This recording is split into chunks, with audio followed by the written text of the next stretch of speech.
Detroit Business Hub Group Director Nancy O'Neill works with her team of experts. Listen to conversations with business professionals to discover the latest business innovations, insights, and trends. Find out what's hot and what's not in today's business market.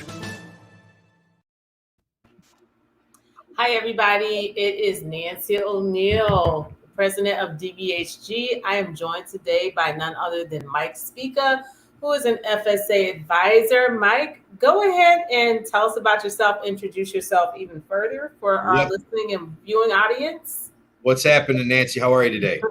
I'm well. How are you? Welcome back to the podcast.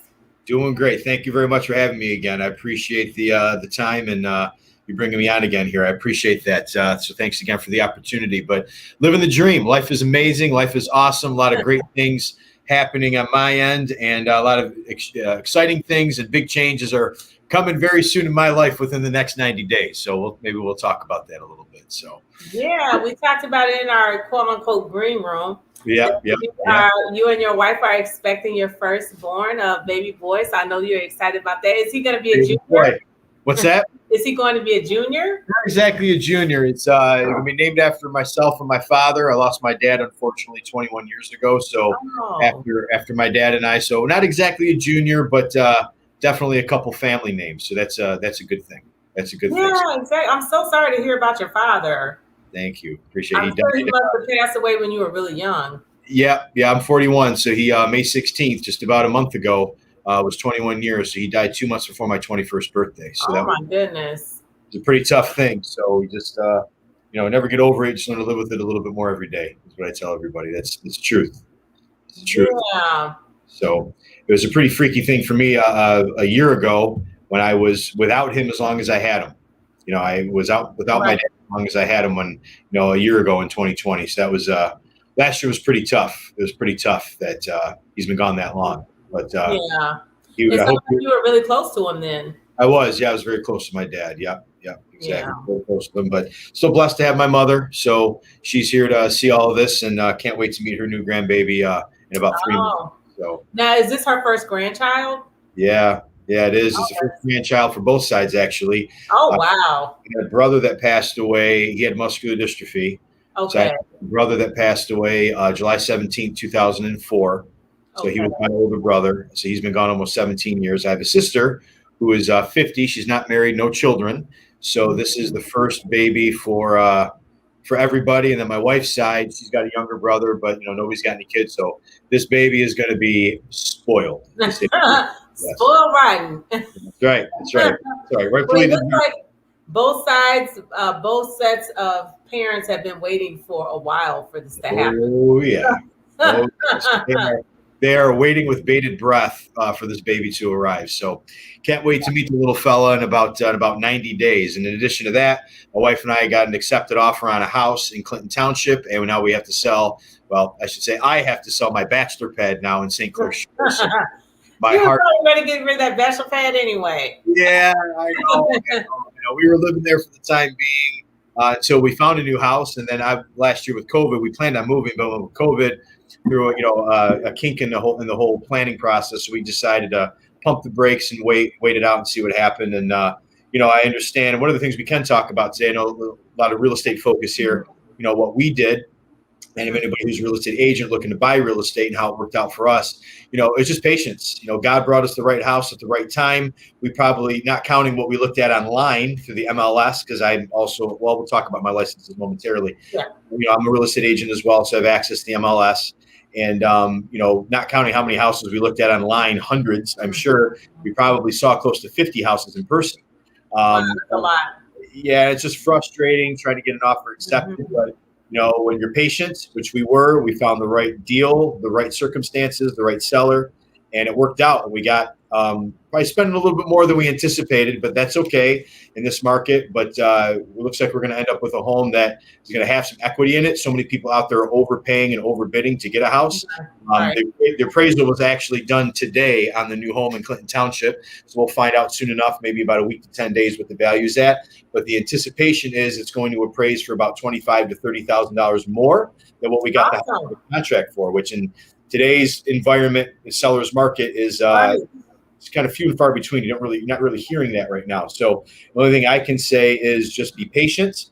And when it's the right house, God will present it to you. You just have to have the confidence to make the leap of faith and take the jump when the opportunity arises. But sometimes a little patience can go a long way, and then you might not have to fight and overbid and fight with the other, dozens of buyers that are trying to get the same house, which was our experience, since February. So. Okay. So how did you stumble across this house? I know you're a licensed realtor. I'm a former realtor as well. Yeah. Did you represent yourself? Did you hire a real estate agent, or you said I could just do it on my own on my off time? I can find it on my own. Yep. So we did it on my own. I represent my wife and I. I'm a licensed real estate agent here in Michigan. I use Clear Realty Solutions. So John Clear, if you're out there, shout out to you. John Clear is my real estate broker. So he's the man, and you can find him on all types of social media, Facebook, LinkedIn. He's the man's all over the place. So you'll see him on social media as much as possible. He's been doing his own podcast and everything as well. But John Clear is my broker, and so Clear Realty Solutions. And I represent my wife and I, and we've been just doing the drip campaign through the MLS like most people do when you're looking for criteria. And this house was actually outside of our criteria. And truth be told, my wife found it because I was not looking area or this price range, but it was a unique property in the fact that the house was listed for over 70 days, which in this market, if it's a good unusual, 48 hours, accepted offers a week, maybe, Right. So it was 70 days. It was higher than we wanted to go, but given the seller's circumstances and some other accepted offers, without getting all that, they had some crazy experiences. But buyers standing them up at the closing table at the first acceptance they had. So kind of some disasters, and I think they have some PTSD from that first deal they had. But anyway, the circumstances were that. It was listed for a longer time. It turns out the property needed some extra things that all parties were not aware of, but after going through some property inspections, we were able to renegotiate even, which we appreciate that too, because the seller didn't have to do that in this market. Absolutely. They could have told us to pound sand and relisted it and maybe have gotten more than we were at, but they were behind the eight ball a little bit because they already purchased a new home. They needed to move, and also the circumstances is that the seller is also the real estate agent. So it's kind of like you were representing yourself, he was representing himself. Exactly. So we were able to negotiate directly because there were some other competing offers, but I was able to really, I feel like, connect with the seller / listing agent, same person. So we were able to make the deal work, and they actually let other offers go that were higher than ours just based upon the circumstances. So it was just the right time, the right deal, the right circumstances. Everything just aligned. Like I said, God brought it to us, and that's why we found it. So it was just patience. That's awesome. Yeah. How did your wife find out about it? Was she like on the MLS doing like research? Well, my wife isn't licensed. Only I am licensed. Okay. So I kind of figured that. Yeah, so she doesn't have access to the MLS. But apparently she had her own search going on Zillow and Trulia and some other websites that anybody can use. And she had her own search criteria going outside of what we agreed to.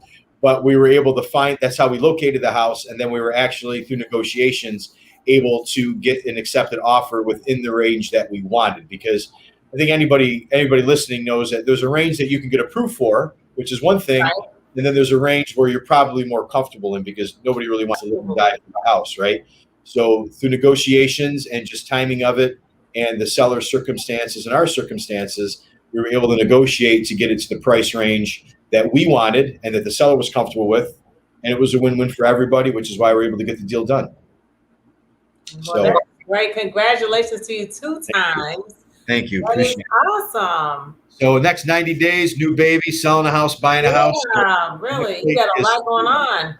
Absolutely. My plate is full over the next 90 days for sure.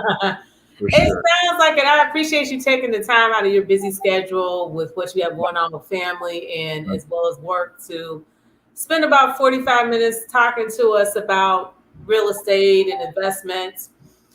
So tell us, let's start with FSA because this is what you do in and out. I understand, by the way, John Clear was at our Shannon Still event. I haven't seen or heard from him since then, but coming out to our real estate investment workshop on the 26th from 9 to 12, free plug. That was my first time meeting him in person and hearing about his brokerage. So I'm sure that he has a lot that he can offer the organization. So hopefully it won't be the last time we have contact with him. But let's talk about FSA. Where have things been in the business? What are some current trends that you've seen since you came on the podcast the first time? Okay, great question. So just a couple things to qualify who I am and why anybody should be listening to anything I have to say. You know who I am and what I do for a living. So yes, as I stated earlier, I do have my real estate license. Also a real estate investor. John Clear and I do a lot of wholesale deals, off-market deals, things like that with investors.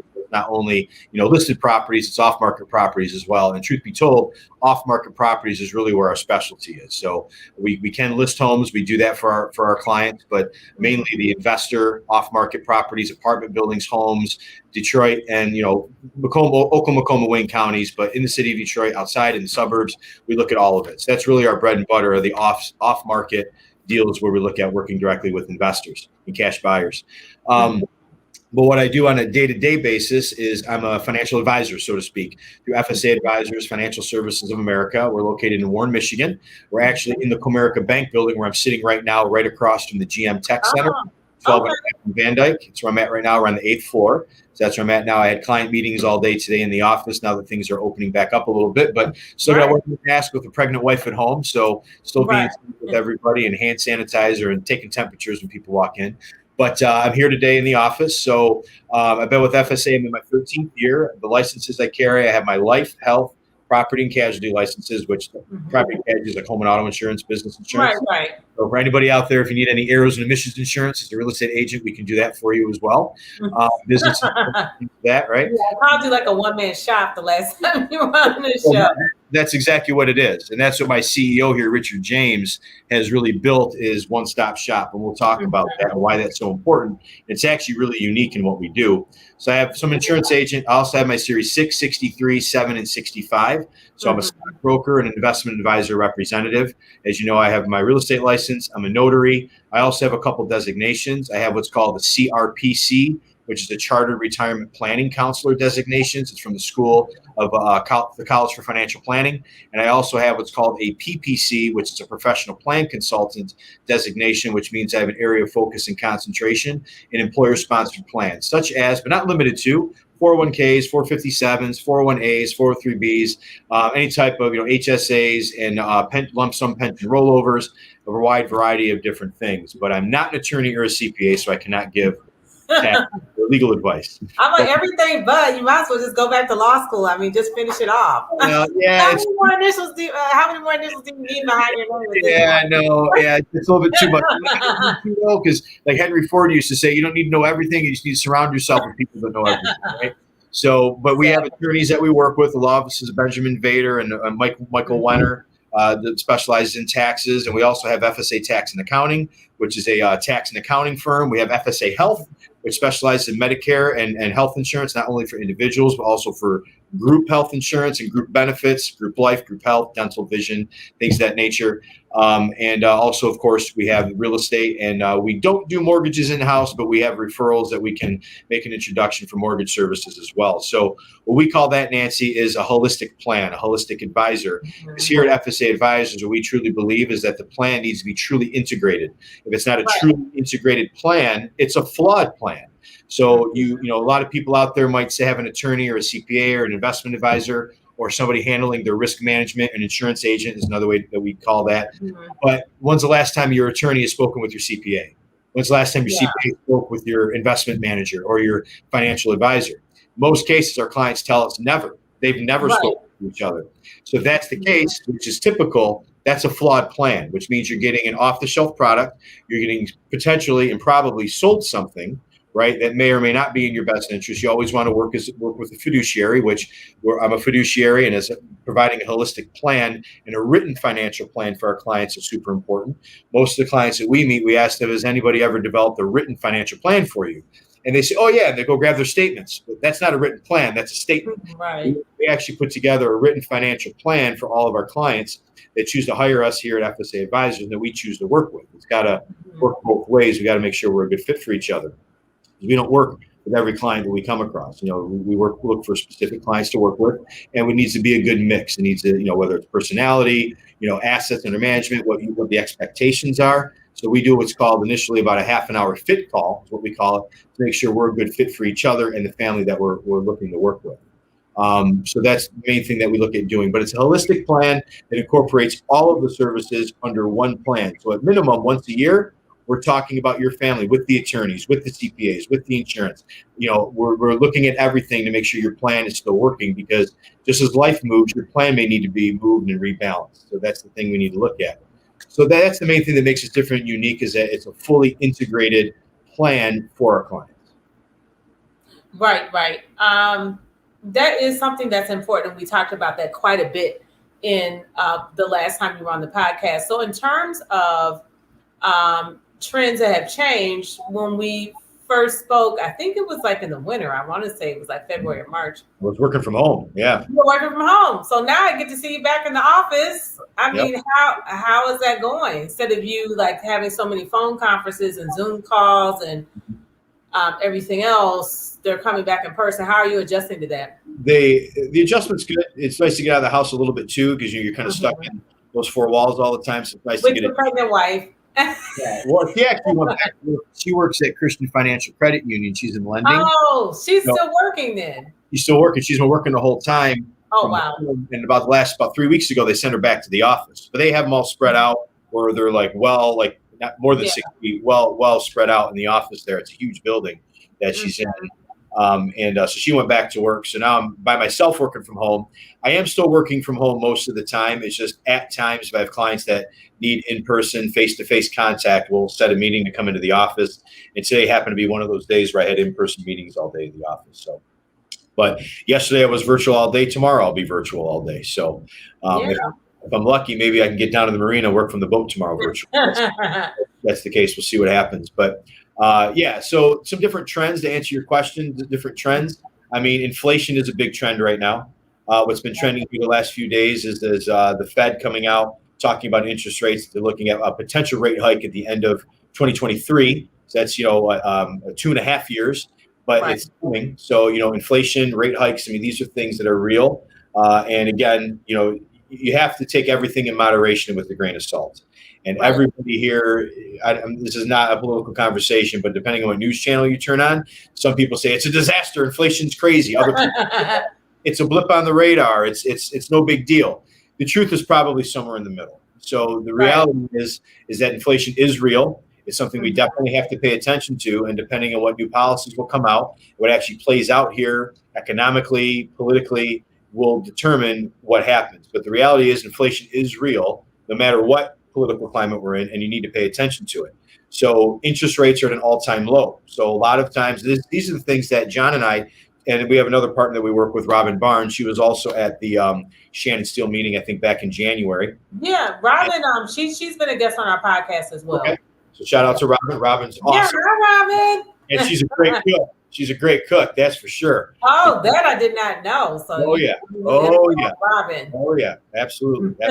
She's a ball. She's a riot. We love Robin. So the other thing that you're looking at here too is you have a lot of investors, and switching gears back to real estate, that have cash sitting on the sidelines that they want to deploy those assets to buy real estate. It's tough right now because, as we all know, being real estate focused here, right, with Detroit Business Hub Group, deals are hard to come by. Good deals are even harder to come by, right?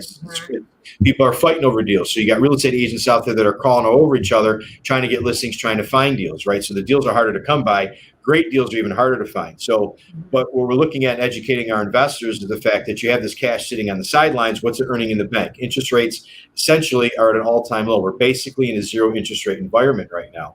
Right. So we need to do something with these assets, to deploy those assets to get some better returns. Sometimes it means taking on more risk. Sometimes it means taking out, getting a little bit less of a return on that real estate investment than you would in the past, because times are different now. values are overinflated. Real estate values are inflated. Look at the cost of lumber, the cost of materials. I understand that PVC from my local hardware store, simple enough, PVC went up over 300% in the last month or so. It's PVC. Yeah, gas is really getting outrageous too. I mean, you're starting to feel the squeeze right now. You say gas? Yeah, gasoline, car gas. Yeah. So, you're seeing the cost of living go up. You're seeing inflation go up. And is that going to be long lasting? Time will tell. But my personal expectations are I don't know that those prices are going to come down, and if they are, anytime soon.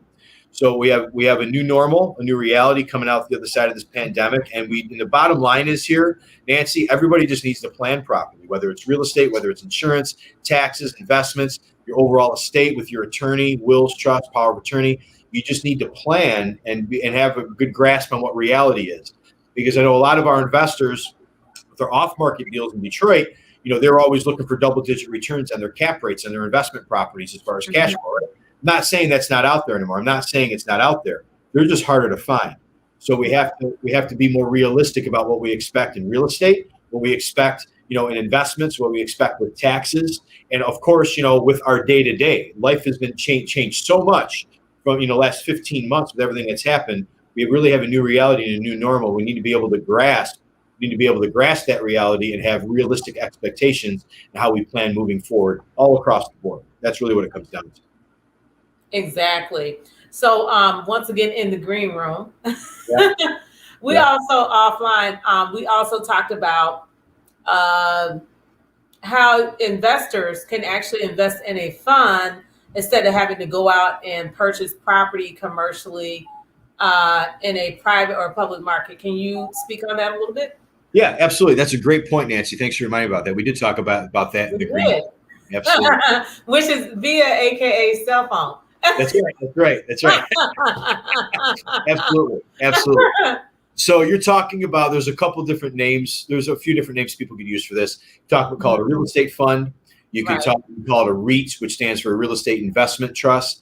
Now, keep in mind with any type of investment, I want to say this in full disclosure, this is no recommendation. I'm not saying to everybody that's listening to this podcast, this is not a recommendation. I'm not telling you, go out and buy a REIT, go out and buy a real estate fund. This is not a direct recommendation. Just like with anything, we need to know our clients. We have to know your goals, objectives, your risk tolerance, what you're trying to accomplish to determine whether or not a real estate fund or a REIT per se is something that's right for you. So do not go out and buy a REIT just because we're talking about it. This is not a recommendation. Call Mike first.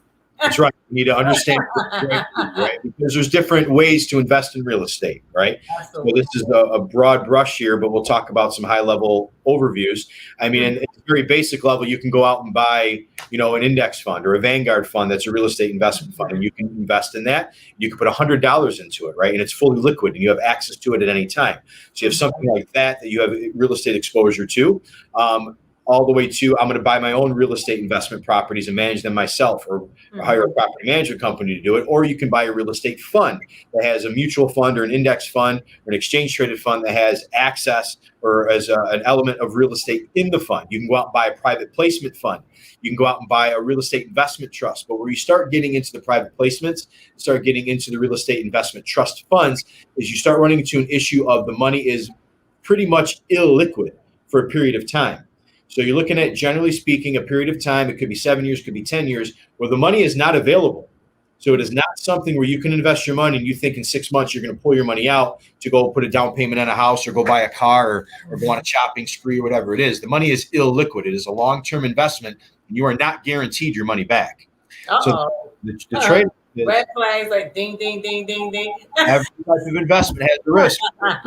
No such thing as a perfect investment by any means. So there's always pros and cons to every investment. So that's why you always want to talk with your advisor first before you make take any recommendations or pull the trigger on anything. You want to talk with your CPA, your tax preparer, your tax advisor, your attorney, your lawyer, and your financial advisor. And you always want to work with a fiduciary who's going to have your best interest in mind. You don't want to be sold anything. You want to be counseled that somebody's going to have mind to come up with the right game plan, and that's the idea.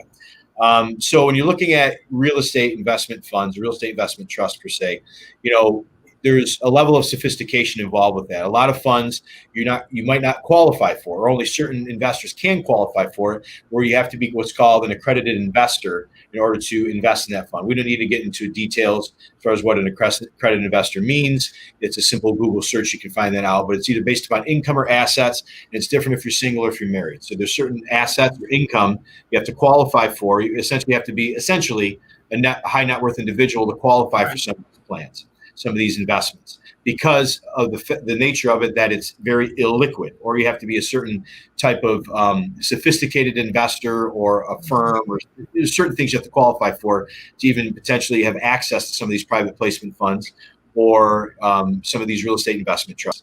But it's illiquid. But the idea behind it is that you can go out and buy a single family residence or buy an apartment building, and you have to manage it on your own, right? Which takes up a lot of time, or you can pay a property management company to do it. What we experience, working with a lot of clients, as clients get older, they get tired of tenants and toilets and light bulbs. But they say, yep. What was that, Nancy?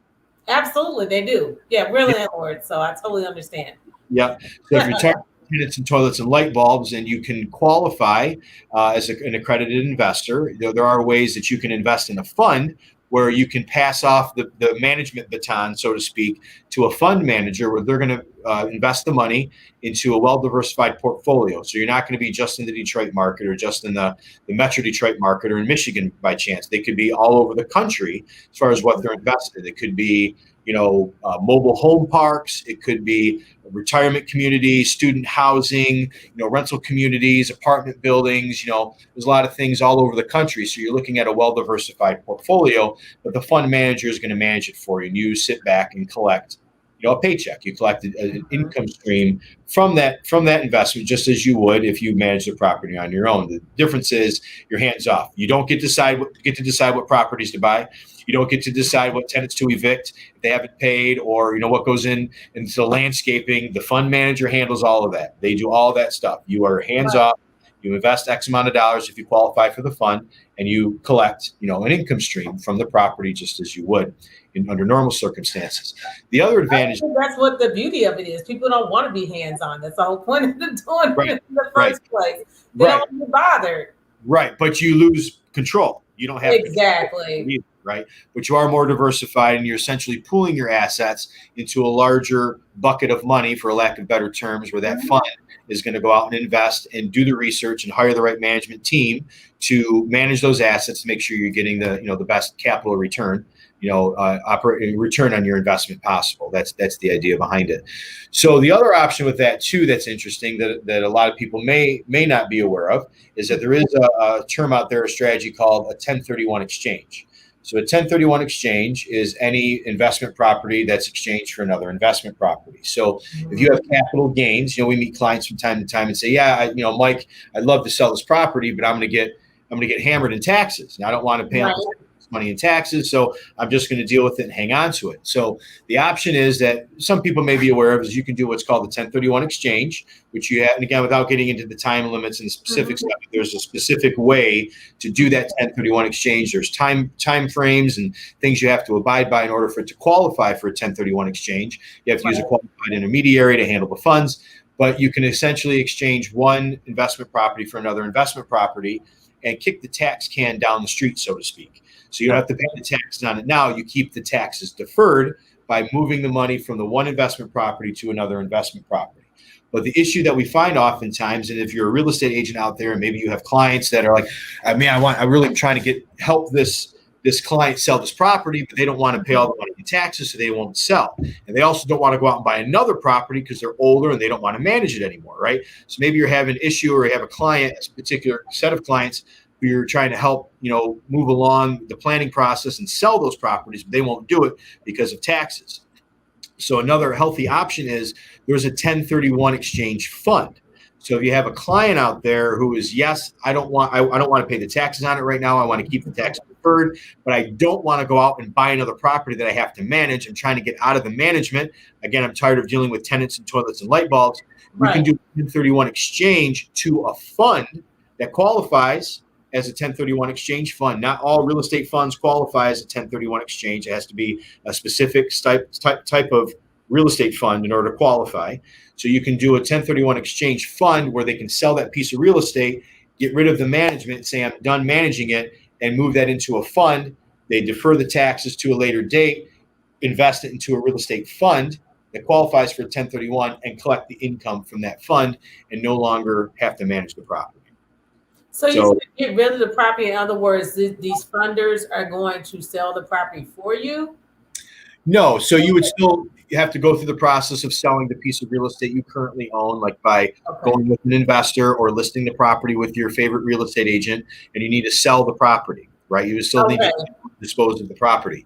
But instead of taking collective receipt of the proceeds, you would use what's called a qualified intermediary to receive the funds for you. So like a third party. And there's qualified intermediaries out there that if somebody has questions, please reach out. We can introduce you to a qualified intermediary if necessary. We have a couple we can refer you to. One in particular I'm most comfortable with because we use them through our broker dealer. But there's options out there. You can find one on your own too. You don't need me, full disclosure. But if you're looking for help, I can point you in the right direction. And they would handle the exchange for you. You cannot take collective receipt. If you receive the money, it's taxable. That's it. So everything has to be set up well in advance. You can't, if you're already halfway through the transaction, it's probably too late. So you need to set this up well in advance to move the money over to a qualified 1031 exchange fund to receive the money. And then they manage the money for you, invest it in real estate, whatever the fund has available, probably hopefully a highly diversified portfolio in real estate across the country. And then you're hands off. You don't make decisions anymore. You collect the check, you collect the income from your investment into that fund, and that's it. But the main takeaway here is that you get to defer the taxes to a later date where you don't actually have to go out and buy another piece of real estate yourself, which you have to manage or hire another property management company. You can turn that over to a 1031 fund and they will manage it for you and you're done with the management. So a lot of our older clients fit into that category. But again, you have to qualify for this type of investment. Not everybody can just jump in. And, if you got $1,000 in capital gains in the sale of your real estate, it's probably not right for you. It has to be, relatively substantial in the amount of capital gains you're looking at on the real estate. We typically won't even look at it unless there's at least $50,000. But to really make our compliance department more comfortable, because compliance and suitability has to review all of our applications and all of our business to make sure, outside of being a fiduciary, there's another level of safety for our clients to make sure that things really are in their best interest. We have a whole department that reviews all recommendations and all transactions to make sure that they are suitable. And that's behind the scenes. That happens even though I'm a fiduciary. There's still still different things for compliance to make sure that it's in place to protect our clients. So what would have to happen is all this need to be lined up. So it has to be a substantial amount of taxes that would be owed for this even to make sense. Like I said, if it's a small amount of taxes, you won't qualify for the 1031 exchange. It won't make sense. Compliance, right? So again, talk to an advisor, your attorney, your CPA before you take action on anything. This is not a recommendation. I think I would call you unless I had a real estate attorney, because most attorneys talk about this. They have no idea everything you just said. Right. Well, you make a good point there, though, Nancy. You just like a doctor. If you got an eye problem, you don't want to see a cardiologist. You want to see an eye doctor, right? It's the same thing too when you're working with your legal counsel. Make sure it's somebody who works in the area that you're working in. They have a main area of focus in the services that you need and that you're requesting. Because certain attorneys, like I have a friend of mine who works for Chrysler. He's a labor attorney. Over a few beers back at a wedding, we were talking about estate planning. He's like, I don't know a lot about this. We want to talk about labor. That's his focus. Yeah, right? I don't think we want him representing you. Right. Not for that anyway. Great labor attorney, but that's his focus. So you want to make sure you've got what you need. Yep. Yeah. I went to my doctor. This is like off point, but I went to my doctor about 5 years ago. I was like, this is the first time I had ever broken a body part. So I said, I think my pinky finger is broken. He looks at it, no exam, no x-ray, nothing. He's like, oh, it's not broken. You just got a sprain. So the swelling just would not go away. It kept getting worse and worse. So I actually, I think I went to an orthopedic doctor, I think it was like a week later, because it took me a while to get the appointment. He's like, yep, it's definitely broken. He took the x-rays. He's like, it's broken. It's fractured. I'm like, Right. okay, and I've been walking around in pain with my finger like practically Right. falling off. Right. Exactly. Listening to my doctor telling me my finger's not broken. I'm Right. like, I think it's broken. Right. You talk with the right doctor, right? Absolutely. Thank goodness. But the Absolutely. other thing is like it's just amazing like how much trust we give to people. I mean, he's been our family doctor for probably 15 years. How much trust you give to these people, like who are professionals, and you see them in a certain light. They have all these accolades, and you just automatic. I mean, there's like a automatic trust factor there, and sometimes it does help definitely to get a second opinion. Right. Absolutely. You always want to double check. If you're not sure, but verify. Is that what they say? Is that how they say it? Yeah, vet and verify. Exactly. Yep. Absolutely. So, but that's a great point there, Nancy. Across the board, it's the same principle.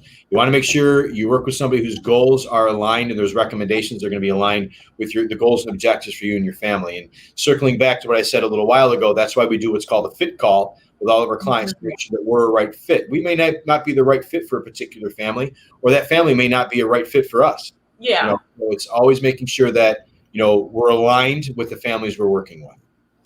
We talked on the first podcast about how you look out for the little guy. And so we also discussed larger brokerage firms where they don't even want to touch you unless you have like, I don't know, you said you just threw out some random number like 100,000 in assets or something like that. Tell us it's higher than that. Okay, so I'm not sure how much higher you go up. Like I tell people, I'm swimming with the minnows right now, so I'm not quite up there yet. Right. No, I'm one of the little people in the baby fish right now. That's okay. It's always important. It doesn't matter what it is. It's always important. It's always important. Exactly. So tell us, like, who is the right fit for you? Like, how do you vet your clients, or how do you make that decision? Well, that's a great question. So the right fit for me, and again, we have a philosophy here at our firm, and we have a whole planning process, but everybody's personality is different. For me, it's making sure that it's a client that I get along with, right? If somehow, I mean, not everybody's important. What's that?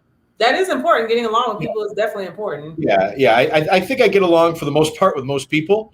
But once in a while, sometimes maybe you get a client that maybe you just don't click with. So I'm not saying that maybe we don't take them on as a client for our firm, but maybe I pass them on to somebody else who maybe is going to be a better fit for them, because as a fiduciary, I need to do what's best for that client. I'm not going to struggle to make recommendations with the client that I'm not a good fit for, or they're not a good fit for me. There might be another personality here in our office that would be a better fit for that person. So first thing I look at is personality, to make sure that we can quote unquote click and be able to work together. The other thing too is the expectations. So we have a particular and a specific planning process we walk all of our clients through. We call that our best interest planning process, our holistic advisor process, which is a goals-based planning process. And we need to document everything as a fiduciary to make sure we have everything lined up for our clients, to make sure we understand very fully, as I said, goals, objectives, risk tolerance, everything they're trying to do. Sometimes, once in a great while, it doesn't happen too often, but once in a great while, meet a client who doesn't want to go through all that. They don't want to do this. I just want you to give me a recommendation. Here's what I have going on. That's not the right fit, because if I can't get to know you, if you're not going to give me the opportunity to get to know and understand what you and your family need, I'm not comfortable making a recommendation for you, because I don't know enough about you. And if you're not going to take the time, as I'm trying to get to know you, if you're not going to take the time to get to know me, then we're not the right fit. Not just me, but our firm. Because at the end of the day, when I look at all of my clients, I know I call them clients, but they're my friends. All my clients, I consider all my clients friends of mine. So I have to feel like that they're my friend, and I want them to feel like I'm their friend, because you have to have that working relationship and that trust factor. If I don't feel that, they don't feel that, it's probably not the right fit. So I don't want that. I know it is a client, advisor relationship, but I want to feel like it's a friend that I'm working with. I want them to feel that same way, and I want their client experience to feel that way and look that way to them as well. So those are the two main things that I look at. Touching on what you said a few minutes ago, there are some advisory firms out there that will not even look at you or talk to you unless you have anywhere from $250,000 to $500,000 that they can put assets under management on. And that's okay, because in some degrees that's okay, because some of these bigger firms, there's a liability, just like if you're a real estate broker out there and you list a property, or you have an agent out there listing properties, whatever's going on, there's a liability to doing business. Some of these bigger brokerage firms don't feel, or advisory firms, they don't feel they want to take on the liability unless the assets are large enough and the client has enough investable assets, large enough investable assets to invest before them to take on that liability. So typically 250, 500 are what some of those advisory firms look like.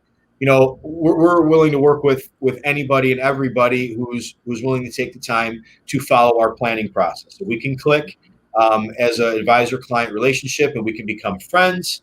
You know, and you can walk through our best interest planning process. You know, we're willing to work with you. You know, I have clients. You know, I have clients that are in their 90s. I have clients in their 20s. You know, I have clients that don't even know that they're clients yet because their grandparents, their parents. To set up college savings plans for them, and they're 6 months old, and they don't even realize they're clients yet because they're too young. But so all across the board. But the idea is, if you can work with us and we can become friends, and you can walk through our planning process, we're willing to work with you. So it's a minimum of $50 a month investment, or if it's a lump sum investment, it's a minimum of $1,000. I mean, those are I know not everybody has any money to invest. I get it. But those are pretty low minimums to qualify to have a working relationship with our firm. Yeah, I agree. I mean, most of us can hustle up $50. I mean, Detroit is known worldwide for having the most hustlers out there. So I think people can muster up $50 extra a month. That seems to be very doable. Sure. And then, of course, and I don't want to discount myself or my firm either. We'll also work with high net worth individuals as well. Absolutely. Fact, I had a high net worth client in here earlier today, and we actually had one of our investment advisory firms that we work with out of Chicago on a Zoom meeting with the client today, going over the recommendation for his dollar amount that he has. So high net worth clients are fine too, but my point is, we want to work with everybody. And again, that is my specific situation too. The firm that I work for is fine with that. Some of the advisors I work with at this firm won't do that either, though. So it's not all across the board. That's my personality and what I'm willing to do, because what I was always taught, Nancy, is don't forget where you come from. Absolutely. Yeah, that's very important. I did not come from anything extravagant. So I always think of my mom and dad and how hard they worked to save and scratch and put things away. So I think of my mom and dad. So when I talk to everybody, I keep that in mind, and I'm willing to take the time to help people if they're willing to learn and follow our process. Yeah. So you had mentioned the liability with these high net worth individuals, but really you have liability as a financial advisor with someone who is contributing $50 a month. So you got liability either way. Right. Exactly. Exactly. So if you're a real estate broker or a real estate agent, you list a house for $1 million, list a house for $100,000 or $50,000. Absolutely. You got liability either way. So it's the same thing. The bigger firms don't want to take on that liability for somebody who has $50,000 for some pennies. Yeah. Yeah. So and I mean, to a certain extent, you can kind of understand their rationale. Because they're paying for marketing, they're paying for all these commercials they have on TV every hour, they're paying for the billboards, they're paying for everything else. I mean, that's the last things people want to pay for is getting sued. Yeah, absolutely. But you take care of your clients, you have a good relationship with them, make proper recommendations. The idea is, that doesn't happen. I absolutely agree. Fingers crossed. If it does, you do have the what do you call it? E&O insurance. You probably took a policy out on yourself. Yeah, real estate, broker dealer, investment advisory side. You have every kind of liability insurance out there that you could probably possibly purchase. Yeah, I think I have 4 policies actually. Actually 5, as I think the firms have them on us, and then I have my own individual. I don't even know how many policies I have. I mean, I'm laughing, but that's actually a good thing. I always say CYA is one of my mottos. Yep, insured away. Double check CYA. Yep. So there's nothing wrong with that. Yeah, but if you do what's right for your client and act in their best interest, you shouldn't have to worry about any of that. Yeah, I agree. Yeah. And then talking about, you said that person that has like that irate dominant personality that won't let you finish the sentence. They want what they want, what they wanted. In terms of liability, like, isn't that kind of breaking like fiduciary trust? Because they're not really, sometimes they're like concealing information. You can't even get all the information you need, like you said, to make an intelligent decision. That's correct. That's correct. So that's exactly correct. You hit the nail on the head there, because the idea is, if you can't gather all the information that you need to make a sound and best interest recommendation for that family, I'm not comfortable working with that family. I need to know that what I'm recommending is the right thing to do. Now, there is a way that, if the client says, I don't care, here's what I want you to do, we can do what's called an unsolicited trade, where it means I'm not recommending it. I didn't solicit the transaction. The client just wants me to do it, and it's unsolicited. They have to sign off on it saying it was unsolicited and we didn't gather enough information. That's something that could happen. I truthfully have never had to do that, because if I'm ever in that situation, you just won't take the client. We'll take the client. Yeah, nobody needs the money that bad. It's kind of like a headache that you can see coming already.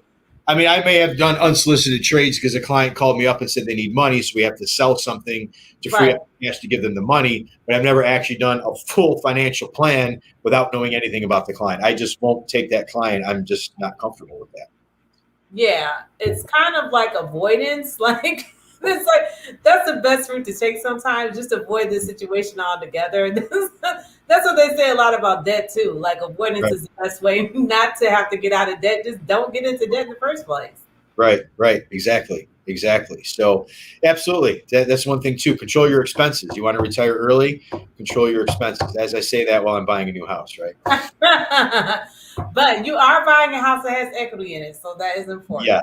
Yes. So we took our time with it. Yeah. I just could not see in my mind like overpaying. I know a lot of people are doing it. So if you needed to do it and you had the ability and the ability to do that and the means to do that, God bless you. Good for you. I just, in my mind as a financial advisor, I had such a difficult time in my mind thinking I needed to overpay for something. So, but patience, and God will present the right offer. Absolutely. And that's the key word, is patience. It's something that a lot of us are in this microwave McDonald's society. A lot of us are missing these days. Yeah. Patient. Got to have it right now. Exactly. Yeah, they do call patience a virtue. So I would definitely agree with that. It's hard, Nancy, sometimes, but you got to do it. Yep, I agree. Sometimes, but it is a fruit, so you can definitely develop it. So if that's what people want to do. Well, Mike, I really enjoyed speaking with you today. Congratulations again to you and your wife and your new family, which you're about to have. Thank you so much. Thank you. You're welcome. Hopefully you'll have us over sometime on your boat, since that's where you spend most of your time in the summer. Try to. Right now it's a little different, but I try to. Absolutely. Yeah. Well, I'm sure that we will speak. For those of you who don't know, Mike is also a member of DBHG. For more information on our organization, visit us online at dbhg.org. And Mike, I'm actually, when you talked about being at work, I'm in my home office right now. I'm not at Incubizo. And before the shoot, I forgot to turn the light on. I was like, I feel so smart when I talk to you on the podcast. I'm like, I cannot believe I forgot to turn the light on. So most of the time I'm just sitting here torturing myself, like, should I get up and turn the light on? That means I'm not going to be on the screen. I was just like, oh, I can't believe this. So I apologize for it looking like I've been sitting in the dark for almost an hour. You're good. I cannot believe I did this. So okay. It happens. That's why I kept adjusting my little moonlight over here, because I couldn't turn the light switch on. So I know that you can't be with us on June 26th, but we are going to have an online option as well. So anyone else who's interested, you can go to our website if you are interested in real estate investments. It's like a real estate beginners workshop, investor workshop. It'll be from 9 to 12 noon. It's hosted by the Jetta Group. You can go to our website at dbhg.org to purchase your ticket. The fee is $40 for non-members and $30 for members. It doesn't also include a box lunch from the D-Loft. So, Mike, I'm sure that our paths will cross again soon. Absolutely. I'd love to have you on the podcast at least once a quarter, so you can start making it back to our in-person events. That might be a little bit of a while after you have the baby and move into the new house. Oh, yeah. When are you supposed to be closing on the house? Appraisal just got done today. Tentative closing date is July 15th. we all know how that goes. Could be before, Exactly. you know. But yeah, within a month we should be done. And then once we get the appraisal back, the next step is you got to sell the other house. So a whole lot is about. Oh wow! So you didn't tell us that part. Yeah, buying that one, and then we're selling the house in St. Clair Shores. So yeah, it's and having a baby. So the next 90 days Oh of my goodness. our lives are going to be absolutely intense. Yeah.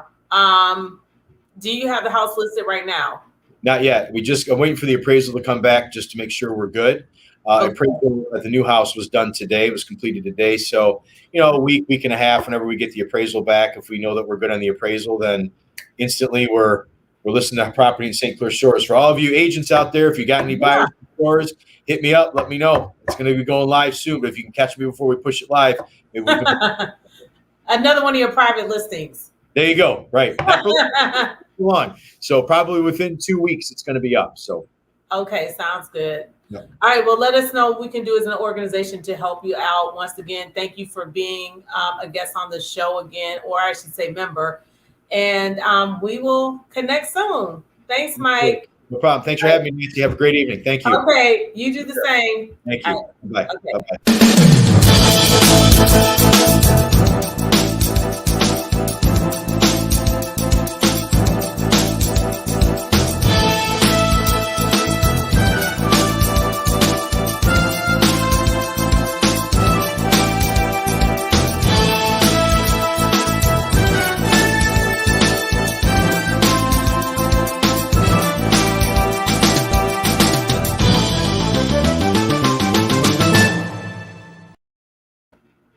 Bye, everybody. See you at the Real Estate Investor Workshop. Go to dbhg.org to purchase your ticket today. Have a good evening. Bye-bye.